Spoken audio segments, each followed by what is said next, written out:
Bonjour. Julia présente aujourd'hui une courte histoire de psychologie sociale intitulée « C'est incroyable, le secret entre moi et le patron de mon mari ». Explorons-la avec Julia.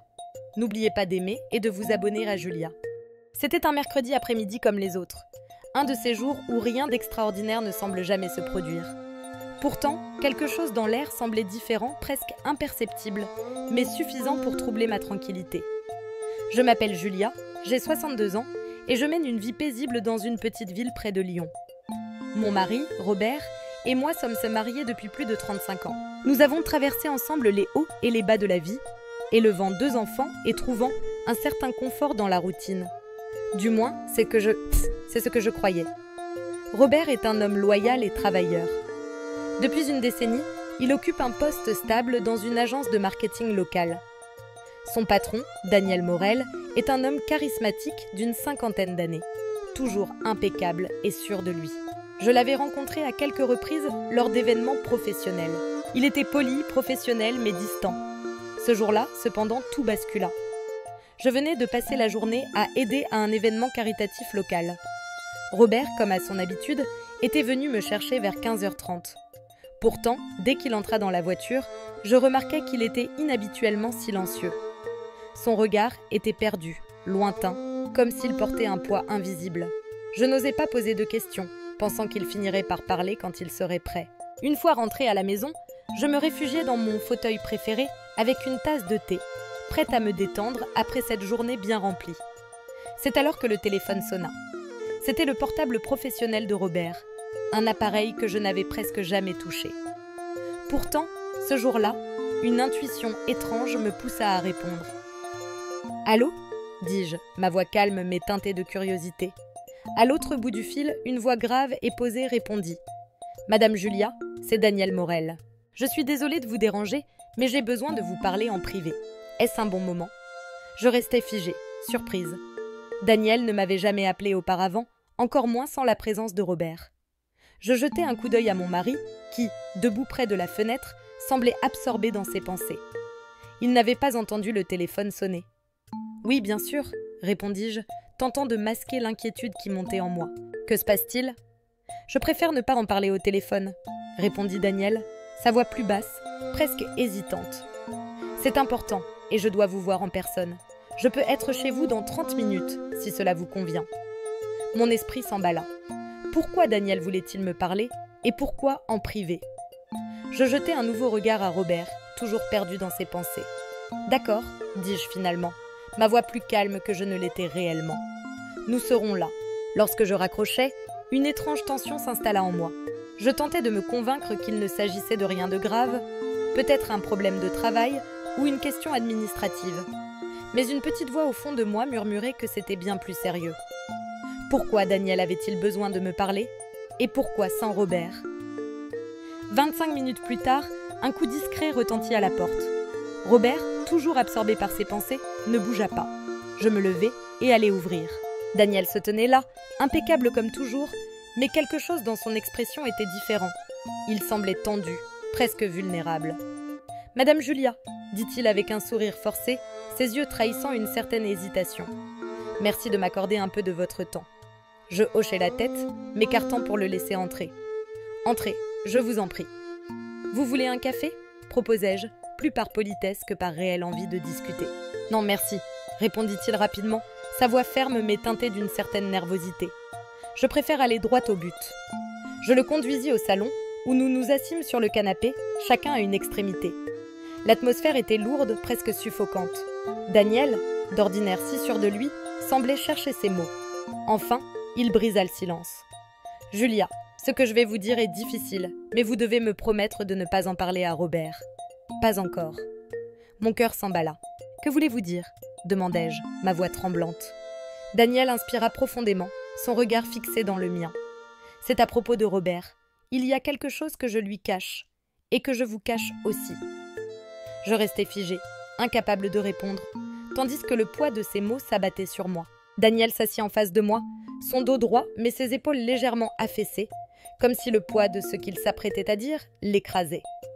Son regard, d'ordinaire assuré et perçant, était voilé par une hésitation inhabituelle. Je pouvais sentir la tension dans l'air, Une tension presque palpable qui semblait s'accrocher à chaque recoin de la pièce. Je restais silencieuse, mes mains jointes sur mes genoux, attendant qu'il parle. « Julia, commença-t-il, sa voix basse et mesurée, ce que je vais vous dire n'est pas facile, mais je n'ai plus le choix. » Il marqua une pause, cherchant ses mots, tandis que mon cœur battait à tout rompre. « Vous devez me promettre de ne pas en parler à Robert. » « Pas encore. » Je fronçais les sourcils, surprise et méfiante. Pourquoi me demander une telle chose? Pourquoi venir à moi et non à mon mari? « Daniel, dis-je doucement mais fermement, je ne comprends pas. Que se passe-t-il » Il inspira profondément, ses mains crispées sur ses genoux. « J'ai fait une erreur, Julia. Une erreur qui pourrait tout détruire. » Sa voix se brisa légèrement, et je vis une lueur de culpabilité dans ses yeux. J'ai eu une liaison. Les mots tombèrent comme une pierre dans un lac calme, créant des vagues qui se propagèrent dans mon esprit. Une liaison. Je restais figée, incapable de répondre, tandis que mon esprit tentait de comprendre ce qu'il venait de dire. « Une liaison » répétai-je, ma voix à peine audible. « Avec qui » Daniel détourna le regard, visiblement mal à l'aise. « Je ne peux pas vous le dire, pas encore. Mais c'est quelqu'un de proche de Robert. Quelqu'un qu'il ne soupçonnerait jamais. » Mon souffle se coupa. Les implications de ces paroles étaient immenses. Une liaison avec quelqu'un de proche de mon mari? Mon esprit s'emballa, cherchant à deviner de qui il pouvait bien s'agir. Mais plus je réfléchissais, plus l'idée me semblait insupportable. « Pourquoi me dire cela ?» demandai-je, ma voix tremblante. « Pourquoi venir à moi ?» Daniel se redressa légèrement, son regard revenant se poser sur moi. « Parce que je ne sais plus quoi faire, Julia. Je suis perdue. Je ne veux pas blesser Robert, mais je ne peux plus vivre avec ce secret. Et vous, vous êtes la seule personne en qui j'ai confiance. » Je secouai la tête, incapable de croire ce que j'entendais. « Vous me mettez dans une position impossible, Daniel. Vous réalisez ça, n'est-ce pas? Robert est mon mari. Comment pourrais-je lui cacher une chose pareille ?» Il baissa les yeux, visiblement accablé par le poids de sa propre culpabilité. « Je sais, et je suis désolée, mais je ne savais pas à qui d'autre m'adresser. Vous êtes la seule qui puisse comprendre, la seule qui puisse m'aider à trouver une solution. » Je pris une profonde inspiration, essayant de calmer les battements frénétiques de mon cœur. « Et qu'attendez-vous de moi exactement? Que je garde votre secret? Que je vous aide à mentir à mon mari ?» Daniel releva la tête, son regard suppliant. « Non, je ne veux pas mentir, mais je ne sais pas comment lui dire la vérité. Je ne sais pas comment réparer ce que j'ai brisé. » Ces mots résonnèrent en moi, éveillant un mélange de colère, de tristesse et étrangement de compassion. Je voyais en lui un homme brisé, un homme qui avait commis une erreur irréparable et qui cherchait désespérément une issue. Mais cela ne changeait rien au fait qu'il m'avait entraîné dans son chaos, qu'il m'avait confié un secret qui menaçait de détruire ma propre vie. « Vous devez lui dire, Daniel, » dis-je finalement, ma voix plus ferme. « Vous ne pouvez pas garder cela pour vous. Et je ne peux pas être celle qui porte ce fardeau à votre place. » Il hocha lentement de la tête, ses traits marqués par la fatigue et le remords. « Je sais, mais j'ai peur, Julia. Peur de ce que cela pourrait faire à Robert. Peur de tout perdre. » Je le regardais, partagé entre l'envie de le réconforter et celle de le chasser de ma maison. « La peur ne peut pas être une excuse, Daniel. Si vous tenez à Robert, si vous tenez à réparer ce que vous avez brisé, vous devez affronter la vérité. » Il resta silencieux un moment, puis se leva, ajustant nerveusement sa veste. « Vous avez raison, je dois lui parler. Mais pas encore. Pas avant d'avoir trouvé les mots. » Je le regardais partir, le cœur lourd. La confession de Daniel avait bouleversé ma vie, et je savais que rien ne serait plus jamais comme avant. Lorsque Daniel quitta la maison, un silence pesant s'installa dans le salon. Je restai immobile, assise sur le canapé, les mains tremblantes et le cœur battant à tout au rompre. Ces mots tournaient en boucle dans ma tête.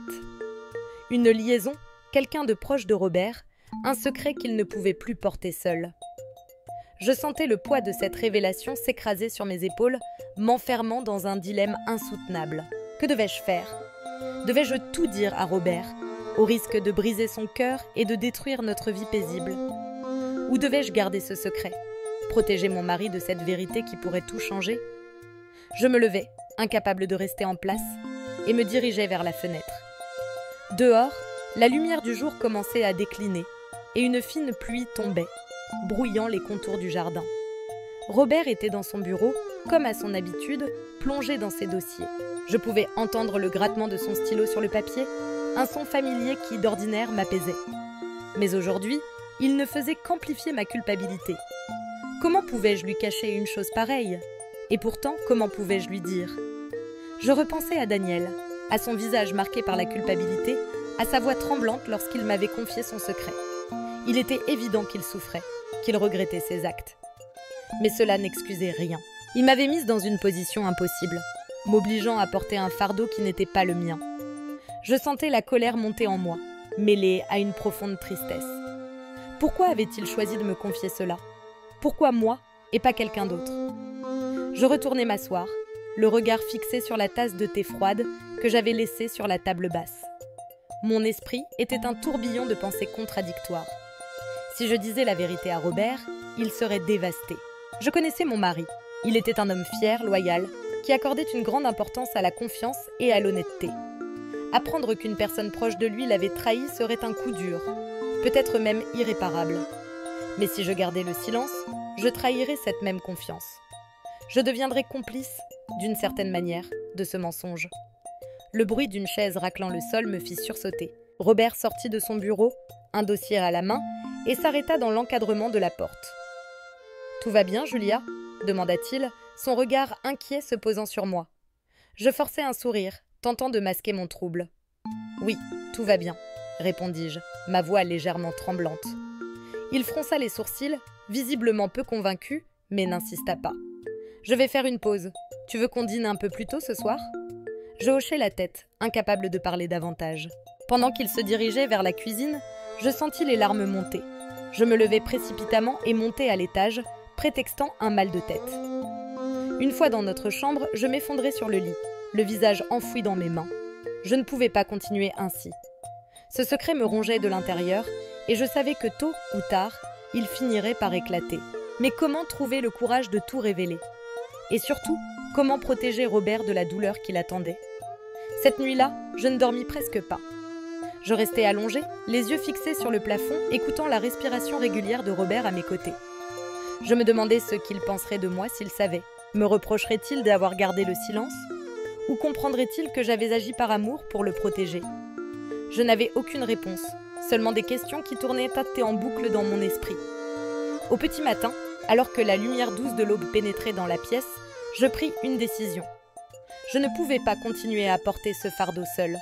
Mais je ne pouvais pas non plus tout révéler à Robert sans réfléchir aux conséquences. Je devais trouver un moyen de gérer cette situation, un moyen de protéger mon mari, tout en aidant Daniel à affronter ses responsabilités. Ce ne serait pas facile, mais je savais que je n'avais pas le choix. Le dilemme était là, et il me faudrait le résoudre, coûte que coûte. Les jours qui suivirent la visite de Daniel furent marqués par une tension sourde, presque insupportable. Chaque regard échangé avec Robert semblait chargé d'un poids invisible. Une barrière silencieuse s'élevant entre nous. Je faisais de mon mieux pour agir normalement, mais je savais que quelque chose en moi avait changé. Et Robert, avec son instinct aiguisé, ne tarda pas à le remarquer. C'était un soir calme, après le dîner. Nous étions assis dans le salon, un film diffusé à la télévision, mais aucun de nous ne semblait y prêter attention. Robert, d'ordinaire détendu après une longue journée de travail, paraissait tendu, son regard fixé sur l'écran sans vraiment le voir. Je pouvais sentir qu'il était ailleurs, perdu dans ses pensées. Finalement, il brisa le silence. « Julia, dit-il, sa voix grave et posée, tu trouves que Daniel agit bizarrement, toi aussi ?» Mon cœur se serra. Je savais que cette conversation arriverait tôt ou tard, mais je n'étais pas prête. Je pris une profonde inspiration, essayant de garder mon calme. « Pourquoi tu dis ça ?» demandai-je, feignant l'innocence. Il se tourna vers moi, ses yeux scrutant les miens, avec une intensité qui me mit mal à l'aise. Je ne sais pas. Il est différent ces derniers temps. Distrait, nerveux. Et toi, tu sembles préoccupé. Est-ce qu'il t'a dit quelque chose? Je sentis ma gorge se nouer. Les battements de mon cœur s'accélérèrent et je dus me forcer à ne pas détourner le regard. Non, rien de particulier, mentis-je, ma voix légèrement tremblante. Peut-être qu'il est juste stressé par le travail. Robert fronça les sourcils, visiblement peu convaincu. Je le connais depuis des années, Julia. Je sais quand quelque chose ne va pas. Et toi, tu ne me dis pas tout. Ces mots me frappèrent comme un coup de poing. Il avait raison, bien sûr. Je ne lui disais pas tout. Mais comment pouvais-je lui avouer ce que je savais? Comment pouvais-je lui révéler un secret qui risquait de briser sa confiance non seulement en Daniel, mais aussi en moi? Robert, tu te fais des idées, tentai-je, ma voix plus ferme. Daniel est peut-être juste fatigué. Tu sais à quel point il prend son travail à cœur. Il secoua la tête, frustré. Non, ce n'est pas ça. Il y a autre chose, et je vais le découvrir. Avant que je ne puisse répondre, il se leva brusquement et se dirigea vers son téléphone posé sur la table basse. Mon cœur s'emballa. Je savais ce qu'il allait faire. Il allait appeler Daniel, le confronter, et tout risquait de s'effondrer. « Robert, attends !» m'écriai-je, me levant à mon tour. Je posai une main tremblante sur son bras, essayant de l'arrêter. « Ne fais pas ça. Pas maintenant. » Il se tourna vers moi, surpris par mon insistance. « Pourquoi pas ?»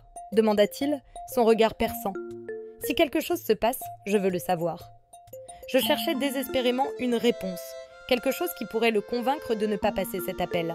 « Parce que ce n'est pas le bon moment, » balbutiai-je. « Si tu le confrontes maintenant, tu risques de le mettre sur la défensive.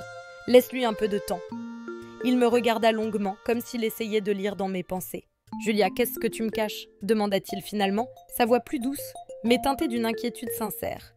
Je sentis les larmes monter, mais je les retins. « Je ne te cache rien, mentis-je à nouveau, ma voix à peine audible. Je veux juste que tu sois prudent. » Il soupira, posant le téléphone sur la table, mais je pouvais voir qu'il n'était pas convaincu. « Très bien, dit-il finalement. Je vais attendre. Mais je te préviens, Julia, si je découvre que tu me caches quelque chose. » Il ne termina pas sa phrase, mais je compris ce qu'il voulait dire. La confiance entre nous était fragile, et je savais que je marchais sur un fil. Lorsque Robert quitta la pièce, je m'effondrai sur le canapé, le visage enfoui dans mes mains. Je savais que je ne pourrais pas garder ce secret indéfiniment. Mais comment trouver le courage de tout révéler? Et surtout, comment protéger Robert de la vérité qui menaçait de détruire tout ce que nous avions construit ensemble? C'était un jeudi soir, et la pluie battante contre les fenêtres semblait refléter l'agitation qui régnait dans mon esprit. Robert était rentré plus tard que d'habitude, l'air fatigué, mais quelque chose dans son attitude me mit immédiatement mal à l'aise. Il déposa son manteau sur le dossier d'une chaise, puis s'arrêta dans l'encadrement de la porte du salon, me fixant avec une intensité inhabituelle. Je sentis mon cœur s'accélérer. Il savait. Je ne savais pas comment, mais je pouvais le lire dans ses yeux. « Julia », dit-il d'une voix grave, presque calme, mais chargée d'une tension palpable. « J'ai parlé à Daniel aujourd'hui. » Ces mots suffirent à me couper le souffle. Mon esprit s'emballa, cherchant désespérément à comprendre ce qu'il savait, ce qu'il avait appris. Je me levai lentement du canapé, mes mains tremblantes. « Oh, et qu'est-ce qu'il t'a dit ?» demandai-je, tentant de masquer ma panique. Robert s'avança dans la pièce, ses pas lourds résonnant sur le parquet. Il s'arrêta à quelques mètres de moi, croisant les bras. Il m'a parlé de la promotion qu'il voulait me proposer, commença-t-il, son ton mesuré. Mais il m'a aussi dit autre chose, quelque chose que je ne m'attendais pas à entendre. Je sentis mes jambes faiblir et je dus m'appuyer contre le dossier du canapé pour ne pas vaciller. « Quoi exactement ?» balbutiai-je, ma voix à peine audible. Robert inspira profondément, comme s'il cherchait à contenir une colère qui menaçait d'exploser. Il m'a dit que tu savais, que tu étais au courant de quelque chose d'important, mais que tu avais choisi de ne rien me dire. Mon cœur s'arrêta un instant. C'était fini. Le secret que j'avais tenté de protéger, la vérité que j'avais redouté de révéler, tout était sur le point d'éclater. Je baissai les yeux, incapable de soutenir son regard. « Robert, je peux tout expliquer », murmurai-je, ma voix brisée par l'émotion. « Alors explique, Julia », s'écria-t-il, sa voix s'élevant soudain, emplie de douleur et de frustration. « Explique-moi pourquoi mon propre patron m'a dit qu'il te faisait confiance pour gérer une situation que je ne connais même pas. Explique-moi pourquoi tu m'as menti. » Les larmes commencèrent à couler sur mes joues et je pris une profonde inspiration, sachant que je ne pouvais plus reculer. « Daniel m'a confié quelque chose, » commençai-je, ma voix tremblante. « Quelque chose qu'il ne savait pas comment te dire. Il a fait une erreur, Robert. Une erreur qui pourrait tout changer. » Robert me fixa, ses yeux brillants d'une colère contenue.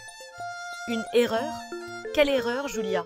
Parle clairement. » Je fermai les yeux un instant, rassemblant tout mon courage. « Il a eu une liaison, avouai-je finalement, ma voix à peine plus qu'un murmure. Avec quelqu'un de proche de toi. Le silence qui suivit fut assourdissant. Je levai les yeux vers Robert et je vis son visage se décomposer, passant de l'incrédulité à la douleur, puis à une colère froide. « Une liaison », répéta-t-il, comme s'il avait du mal à croire ce qu'il venait d'entendre. « Et tu le savais ? Depuis combien de temps, Julia ?»« Depuis quelques jours, répondis-je, ma voix brisée. Il est venu me voir. Il m'a tout raconté. Il ne savait pas comment te le dire, et je ne savais pas quoi faire.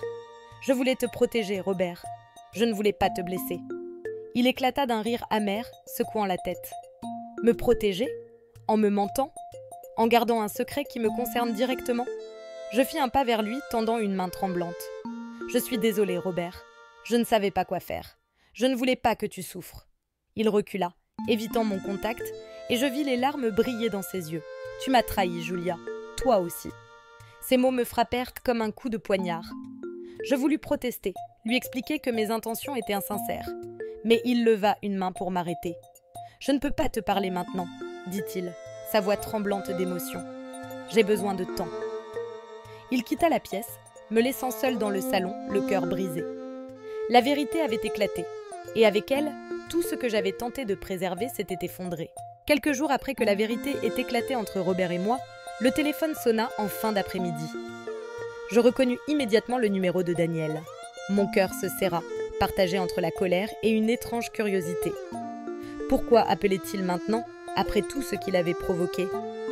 Je laissai sonner quelques instants, hésitant à répondre, mais finalement je décrochai. « Julia, c'est Daniel, dit-il, sa voix basse et empreinte d'une fatigue évidente. Je sais que je suis probablement la dernière personne que tu veux entendre, mais je devais te parler. » Je restai silencieuse un moment, serrant le combiné dans ma main. « Pourquoi, Daniel ?» demandai-je finalement, ma voix froide. « Pourquoi m'appeler maintenant ? Tu as déjà causé assez de dégâts. » Il soupira, et je pouvais presque sentir son désespoir à travers la ligne. « Je sais, » murmura-t-il. « Je sais que j'ai tout gâché, mais je ne pouvais pas partir sans te remercier et sans m'excuser. » Je fermai les yeux, essayant de contenir l'amertume qui montait en moi. « T'excuser ?» répétai-je, ma voix tremblante. « Tu as détruit la confiance de Robert. Tu m'as mise dans une position impossible. Et maintenant, tu veux t'excuser ? » ?»« Oui, » répondit-il, sa voix brisée. « Parce que je sais que ce que j'ai fait est impardonnable. Je n'aurais jamais dû te mêler à tout ça. J'étais perdue, Julia. Je ne savais pas quoi faire et j'ai agi égoïstement. » Je laissai un silence s'installer, mes pensées tourbillonnant. Je voulais lui crier dessus, lui dire à quel point il avait tout compliqué, mais en même temps, je pouvais entendre la sincérité dans sa voix. Il était brisé, tout comme nous l'étions, et malgré ma colère, je ne pouvais m'empêcher de ressentir une pointe de compassion. « Et maintenant, Daniel ?» demandai-je finalement. « Que comptes-tu faire ?» Il prit une profonde inspiration avant de répondre. « Je vais partir, » dit-il. « J'ai décidé de démissionner. Je ne peux pas continuer à travailler avec Robert après tout ça. Ce serait injuste pour lui, et pour moi aussi. » Ces mots me frappèrent plus fort que je ne l'aurais imaginé. Daniel, cet homme si sûr de lui, si charismatique, admettait enfin sa défaite. « Et après ?» insistai-je, ma voix plus douce malgré moi. « Tu crois que fuir va tout arranger ?»« Non, » répondit-il honnêtement. « Mais je ne peux pas rester, pas après ce que j'ai fait. Je dois repartir de zéro ailleurs. Peut-être que c'est la seule façon pour moi de trouver une forme de rédemption. » Je restai silencieuse, réfléchissant à ses paroles. Il avait raison sur un point. Il ne pouvait pas rester.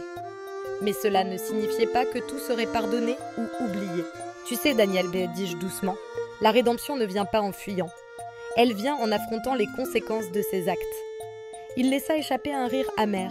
« Je sais, mais je ne suis pas sûre d'être assez fort pour ça. Tu n'as pas le choix, » rétorquai-je, ma voix plus ferme. « Si tu veux vraiment réparer ce que tu as brisé, tu dois commencer par être honnête avec toi-même. » Un long silence suivit, et je me demandais s'il allait répondre. Finalement, il murmura « Merci, Julia, pour tout, même si je ne le mérite pas. » Je ne répondis pas, incapable de trouver les mots.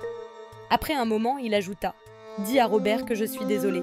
Je sais qu'il ne me pardonnera probablement jamais, mais je voulais qu'il le sache. »« Je lui dirai, » répondis-je finalement, ma voix tremblante. « Mais ce n'est pas à moi de te pardonner, Daniel.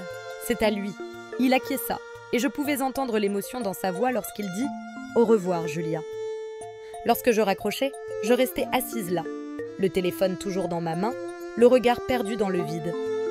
Daniel allait partir, mais cela ne signifiait pas que tout était terminé. Les blessures qu'il avait causées mettraient du temps à guérir, et je savais que Robert et moi avions encore un long chemin à parcourir.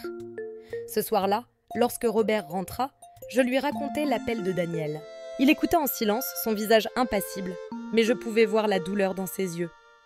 Il a dit qu'il était désolé, murmurai-je, et qu'il allait partir. Robert hocha la tête, mais ne répondit pas.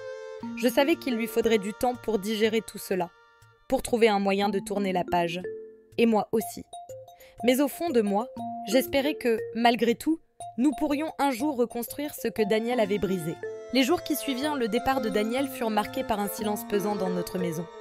Robert et moi vivions côte à côte, mais une distance invisible s'était installée entre nous. Chaque regard échangé semblait chargé de questions non posées, de douleurs non exprimées. Je savais que rien ne serait plus jamais comme avant, mais je refusais de croire que tout était perdu.